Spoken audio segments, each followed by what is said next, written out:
1947 সালে এই দেশটা বিভক্ত হওয়ার পরে 2 বছর পরেই 1948-49 সালের এই ঠিক 23 তারিখেই 23 জুন একটা রাজনৈতিক দলের জন্ম হয়েছিল, আওয়ামী লীগ। এর জন্ম কোনো কাকতালীয় ঘটনা না, এর জন্মটাই হয়েছে এই বাংলাদেশকে পরাধীন করে রাখার জন্য, এবং যার নজরানা তারা দিয়েছে যখন এদেশের জনগণ পূর্ববর্তী সময়ের মতো তাদের বিরুদ্ধে অবস্থান নিয়েছে। তারা যাদের আধিপত্যকে এই বাংলাদেশে প্রতিষ্ঠা করার জন্য চেষ্টা করেছিল, সেই আধিপত্যবাদীদের কাছে গিয়েই আবার তারা আশ্রয় গ্রহণ করেছে। বাংলাদেশের নেচার এবং ফিচার যদি 1000 বছরের ইতিহাস আপনারা দেখেন, আপনারা দেখবেন এই অঞ্চলে মৌর্যরা যখন শাসন করত, এরপরে এই অঞ্চলে ধারাবাহিকভাবে পালদের শাসন এসেছিল, গুপ্তদের শাসন এসেছিল, সেনদের শাসন এসেছিল, মুসলিম সালতানাত এখানে প্রতিষ্ঠিত হয়েছিল, স্বাধীন সুলতানি আমল ছিল।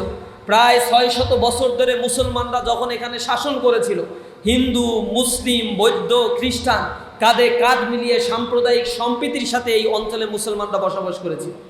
এই সাম্প্রদায়িক সম্প্রীতি রক্ষার কারণে এই অঞ্চলে মুসলমানরা হাজার হাজার বছর, শত শত বছর শাসন করার পরেও এই অঞ্চলে আপনারা খেয়াল করবেন হিন্দুদের সাথে মুসলমানদের দাঙ্গা হতো না।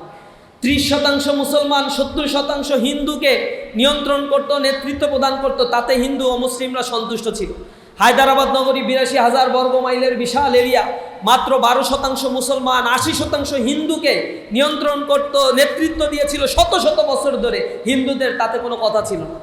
এই অঞ্চলে প্রথম ইস্ট ইন্ডিয়া কোম্পানি যখন তাদের বাণিজ্য প্রসার করার জন্য এসেছিল, 1634 সালে এখানে এসে প্রথম কুটির স্থাপন করলো কাশিম বাজারে। এরপর থেকেই শুরুতেই কাশিম বাজারে তারা যে কয়জন কর্মচারী নিয়োগ দিয়েছিল, তার সকল কর্মচারী তারা হিন্দু নিয়োগ দিয়েছিল, যার ফলশ্রুতিতে এখানে ইঙ্গ হিন্দু একটা মৈত্রী তারা গড়ে তুলেছিল।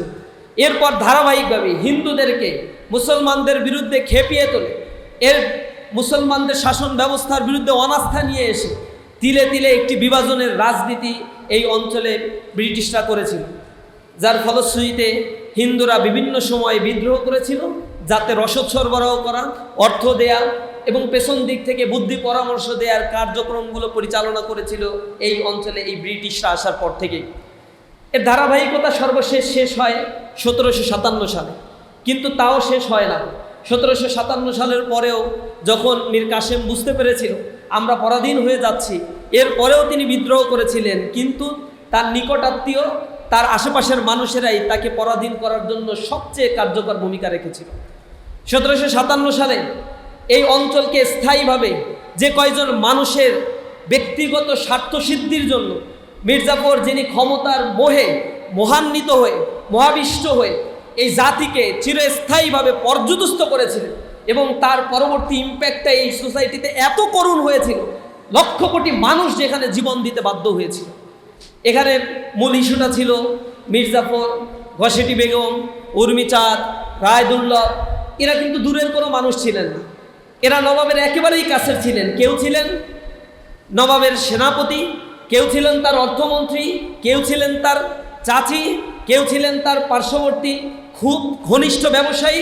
এই মানুষগুলোই পরবর্তীতে নবাব সিরাজউদ্দৌলাকে মিসগাইড করেছিল এবং বিপদের মুখে তাকে ফেলে দিয়ে ইংরেজদের পক্ষাবলম্বন করেছিল, শুধুমাত্র ক্ষমতার মসনদে যাওয়ার জন্য। একটা সালতানাতকে কিভাবে বিক্রি করে দিতে হয় তার পরবর্তী ইতিহাসগুলো দেখলে আপনারা তা পাবেন। 1757 সালের পর থেকে 1780 সাল পর্যন্ত এই 23টা বছরে এর মধ্যে শুধুমাত্র মুর্শিদাবাদ থেকে, এই অঞ্চল থেকে 2,80,00,000 পাউন্ড এই অঞ্চল থেকে ইংল্যান্ডে পাচার করা হয়েছে। মুর্শিদাবাদ নগরী, ঢাকা নগরী ছিল সমৃদ্ধের নগরী। এই নগরী থেকে, শুধু মুর্শিদাবাদের রাজকোষাগার থেকে 1 বছরে 15 লক্ষ পাউন্ড পাচার করা হয়েছে।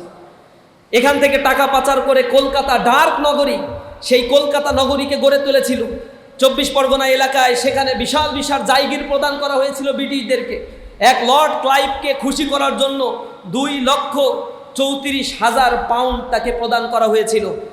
রাতারাতি আঙুল ফুলে কলা গাছ হয়ে গেলেন Lord Clive, lakh lakh pound অর্থকরীর মালিক হয়ে গেলেন। এই মালিক হওয়ার পরে তাকে কিন্তু আবার ডেকে নিয়ে জিজ্ঞাসাবাদ করা হয়েছিল ব্রিটিশ পার্লামেন্টে। তিনি জবাব দিয়েছিলেন, এত বড় একটা সালতানাত, সেই সালতানাতের প্রধান কে হবে? সেগুলো নির্ভর করে আমাদের মর্জির উপর। আমাদের কাছে তারা আসে, আমরা যা বলি সেগুলো তারা শোনে, আমাদেরকে এগুলো উপঢৌকন দিয়ে যায় আর দেয়, আমরা তা নিব না। এভাবে নিয়ে নিয়ে তারা এই বাংলাকে ধ্বংস করেছিল। শুধুমাত্র যে এই মির্জাফরের ঘটনা এরকম তা নয়, এরই ধারাবাহিকতা ধরে বালাকটের প্রান্তরে নিকট মানুষদের কাছ থেকে এই মুসলমানদের বিশ্বাসঘাতকতার কারণে এই অঞ্চলে মুসলমানরা পর্যদুস্ত হয়েছিল। এর পরবর্তীতে বাংলায় এইগুলোর এই সংস্কৃতিগুলো ধারাবাহিকভাবে চলেছে। বাংলার মানুষেরা বারবার পরাধীন হয়েছে, জীবন দিয়েছে। এরপরে বাংলার মানুষেরা স্বাধীনতা চেয়েছিল, কিন্তু তাদেরকে ওই কিছু বিশ্বাসঘাতকের কারণে বাংলার স্থায়ী স্বাধীনতা তারা কখনো পায় নাই। এই অঞ্চলকে বুলগাতপুর বলা হয়, কারণ এই অঞ্চলের মানুষেরা বিদ্রোহ করে বারবার। যখন তার দেয়ালে পিঠ থেকে যায় তখন সে বিদ্রোহ করে বসে এবং শাসক গোষ্ঠী পালাতে বাধ্য হয়, পেছন দরজা থেকে পালায়। মাঝে মাঝে তার আধিপত্যবাদীদের কাছে গিয়ে তারা আশ্রয় নেয়, আবার জনগণকে পরাধীন করে, ইতিহাস বলে যায়। 69-এর গণ অভ্যুত্থান হয়েছিল এই অঞ্চলে, 90-এর স্বৈরাচার বিরোধী আন্দোলন হয়েছিল। এর পরবর্তী আমাদের 24 জুলাই বিপ্লব, শত শত হাজার হাজার প্রাণের বিনিময় মানুষেরা এই বিপ্লব এনে দেয়। আর শাসক গোষ্ঠী যারা বিদেশে দীর্ঘদিন ধরে আলিশান জীবনযাপন করে, পরিবার পরিজন নিয়ে জীবন সমৃদ্ধের একটি জীবন যাপন করে, বিপ্লব বিদ্রোহ এরপরেই তারা এসে আবার ক্ষমতা দখল করে। বিপ্লব বিদ্রোহ কি হয়েছিল তার মর্যাদা না দিয়ে এখানে তারা তাদের চিরস্থায়ী বন্দোবস্ত করার জন্য এই জাতিকে বারবার পরাধীন করেছে। 1971 সালের ঘটনা তাই ছিল। মুক্তিযুদ্ধের সময় শেখ মুজিবের কোনো অস্তিত্ব ছিল না 9 মাস। যারা এখানে খেটে খাওয়া মানুষ, কুলি মজুর, দিন মজুর, ব্যবসায়ী, ছাত্র জনতা, যারা 71-এ জীবন দিয়েছিল, তাদের মূল লক্ষ্য ছিল সাম্য, মানবিক মর্যাদা, সামাজিক সুবিচার প্রতিষ্ঠা করা। এরপরে তারা এসে 1972 সালে বলা কওয়া ছাড়াই একটা সংবিধান তৈরি করলো। যিনি সংবিধান প্রণয়ন করেছিলেন সেই শেখ মুজিবের মুক্তিযুদ্ধের নেতৃত্বের সময়, মুক্তিযুদ্ধ চলাকালীন সময়ে তাদের এখানে কোনো অবস্থান ছিল না, তার পরিবার পরিজনও এখানে ছিল না। ইভেন তার আশেপাশের নেতৃবৃন্দও তো এই বাংলাদেশে অবস্থান করে নাই, দেশের বাইরে অবস্থান করেছে। মানুষ জীবন দিয়েছে, কাতারে কাতারে শহীদ হয়েছে, দেশটাকে এসে আবার এখানে বাকশাল কায়েম করেছে। সে বাকশাল থেকে মানুষ মুক্তি পাওয়ার জন্য এখানে বিদ্রোহ করেছিল, সিপাহী জনতার বিদ্রোহ হয়েছিল। কিন্তু বিদ্রোহ হওয়ার পরে যারা শাসন গ্রহণ করেছে তারা আবার পরাধীনতার করাল গ্রাসে জাতিকে নিমজ্জিত করেছে। বারবার এদেশে এই মির্জাফরদের আগমন ঘটেছে। মির্জাফর এমন ব্যক্তি ছিল যে এই বাংলার জনগণ, যে বাংলার মানুষ, বাংলার খেয়ে বাংলার পরে বাংলার মানুষদের শাসক হয়েছিল, কিন্তু এই বাংলার মানুষকে হত্যাযজ্ঞ করেছিল, ধ্বংস করেছিল। এই অঞ্চলে আপনারা জানেন 1176 সালে 1770 এখানে 76 মনোত্তর হয়েছিল। এই মাত্র 13 বছরের ব্যবধানে এখানে একটা দুর্ভিক্ষ হয়েছিল, ম্যানমেড দুর্ভিক্ষ, যাতে ঐতিহাসিকরা বলেন 1,55,00,000 মানুষ এখানে মৃত্যুবরণ করেছিল। টোটাল বাংলার জনসংখ্যার 1/3 সেখানে মৃত্যুবরণ করেছিল। কারণটা কি? 1 বছর আগে এই অঞ্চলে যত ফসল উৎপাদিত হয়েছিল সেই ফসলগুলো সব ব্রিটিশরা কিনে নিয়েছিল।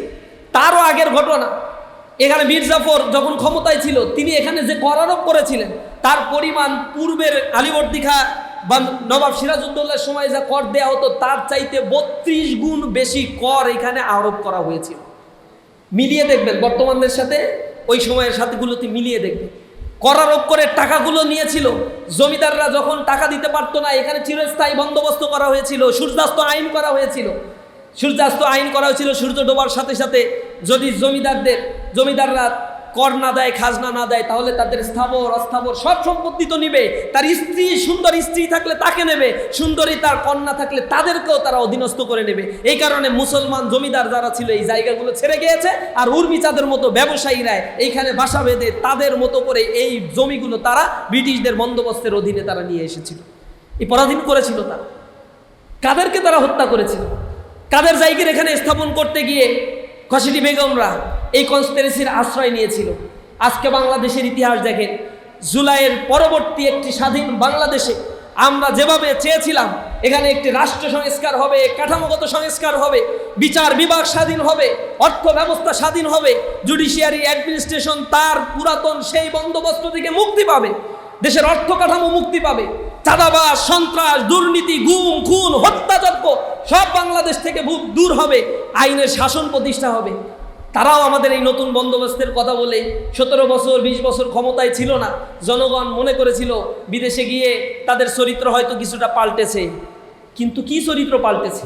আগে বলেছে গণভোটে হ্যাঁ রায় দেন, কিন্তু এখন এসে বলে এগুলো আমাদের সাথে প্রতারণা করছে।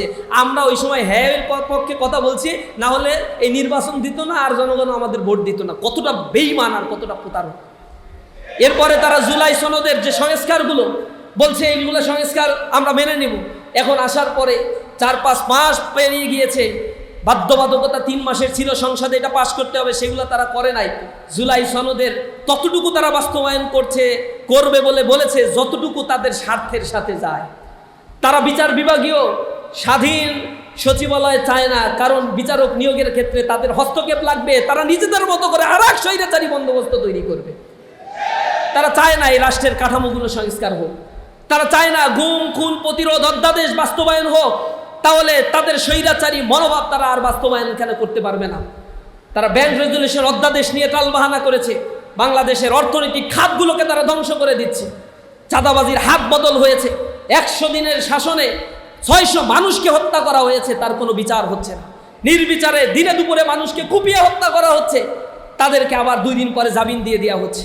আওয়ামী লীগ প্রকাশ্যে তারা অফিস খুলছে, মিছিল মিটিং করছে, আবার আমাদের সামনে নাটক করে, আওয়ামী মিছিল করে, এর বিরুদ্ধে তারাও দেই কর্মসূচি পালন করে। সরে সরে মাসতুতো ভাই হয়েছে। এখন আশ্চর্য বিষয়, তাদেরকে একদিকে জামিন দিয়ে দিচ্ছে, একদিকে তাদের অফিস খোলার পারমিশন দিয়ে দিচ্ছে, একদিকে তাদের কর্মসূচি করার পরে পুলিশ তাদেরকে গ্রেপ্তার করে না। অথচ আমরা এই প্রেস ক্লাবের এই মোড়ে দাঁড়ানোর জন্য 1-2 জন দাঁড়ালেও সেইখানে পুলিশ আক্রমণ করত, স্নাইপার দিয়ে গুলি করত।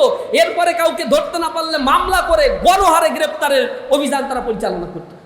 আওয়ামী লীগ মিছিল করে, তাদের নামে কোনো মামলা হয় না। মনে হয় মামা খালুর বাপ, মানে একটা আবদার। আশ্চর্য বিষয় আমাদের কাছে মনে হয়।